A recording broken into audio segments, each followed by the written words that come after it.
raining in Bangalore and you are craving for pulao কষা মাংস।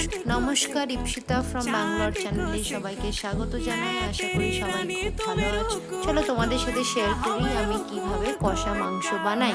তো কষা মাংস বানানোর জন্য প্রথমে কড়াইতে একটু সর্ষের তেল দেবে, ওতে একটু তেজপাতা, এলাচ, শুকনো লঙ্কা দিয়ে পেঁয়াজটাকে পেঁয়াজটা ভাজা হলে ওতে একটু আদা রসুন আর পেঁয়াজ বাটা দেবে। ওটা ভাজা হলে আমি একটা মশলা বানিয়েছি, ওই মশলাটাতে দিয়েছি হচ্ছে একটু ঘিয়ের মধ্যে একটু হলুদ, জিরে গুঁড়ো, ধনে গুঁড়ো, গরম মশলা।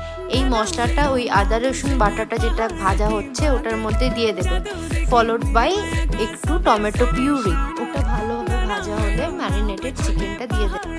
ম্যারিনেটেড চিকেনটা একটু ভালোভাবে কষবে যতক্ষণ না তেল বেরোলে ওতে একটু গরম জল দিয়ে ফুটতে। তারপরে enjoy it with Basanti pulao. Thank you for watching.